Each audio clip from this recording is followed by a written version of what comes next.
In a 2019 study, over 400 participants were enlisted to learn a mysterious, invented language. Individuals were asked about 3 pairs of runes. For example, which of these 2 characters represents an animal? Then, after a brief break, they were asked about the same rune pairs with questions flipped. As in, which of these 2 runes represents a non-living object? But this game had a secret. The subject's answers in round 1 determined the rune's meanings in round 2. In the first round, participants either had all their answers marked as correct, no matter what, or they were forced to fail every question. This meant that at the break, every participant had the same amount of information, and in round 2, they were playing for real.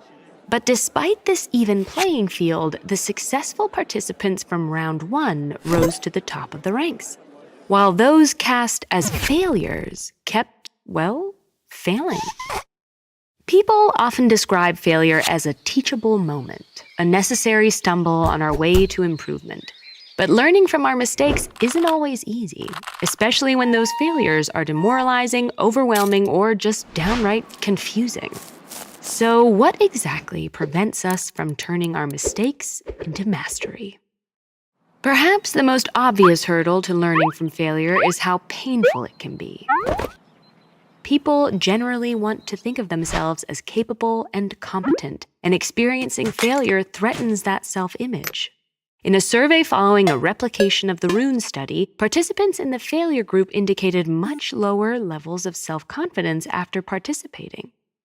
It's tempting to dismiss this pain as a temporary setback, but some studies have found that when people feel demoralized or incompetent, their brains often stop processing new information. This suggests that if a threat to your self-esteem is large enough, it can undermine your ability to learn. However, your tolerance for failure also depends on your relationship with the task at hand. In a study from 2011, researchers surveyed a group of American students enrolled in introductory and advanced French courses.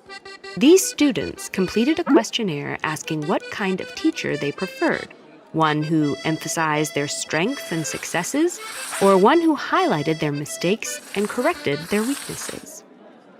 In general, responses showed that while beginner students sought positive reinforcement, advanced students were more eager for critical feedback. Researchers have theorized a handful of explanations for these results. Having just started out, beginners are still determining if they enjoy learning French and if they want to continue studying. So they might crave praise as a way to stay motivated. On the other hand, the advanced students are already invested, so they may want to improve their skills as efficiently as possible. The process of gaining expertise also comes with its fair share of failure, so the advanced students may have built a higher tolerance for making mistakes. But whether you're an expert or a novice, it's usually much more straightforward to learn from your successes than your failures. For example, imagine getting your grade back on an exam. If you aced it, you could reasonably assume you made good choices around when, what, and how much to study, and you can replicate those decisions for the next test. But if you failed, it could be for any number of reasons. Maybe you didn't study enough. Maybe you studied the wrong information. Or maybe you did everything right and the test covered things you shouldn't have been expected to know. In cases like this, it's unclear exactly what went wrong, making it difficult to learn how to improve.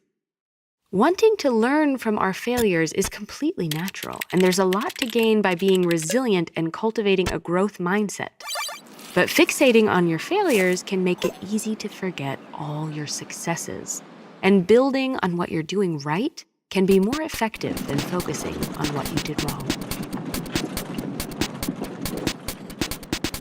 One of the ways we can be more constructive with ourselves is by considering how we talk to ourselves. Self-talk can actually play a major role in performance. Learn the key to doing it right with this video. Or get actionable, science-based advice on how to build character at ed.ted.com/buildcharacter.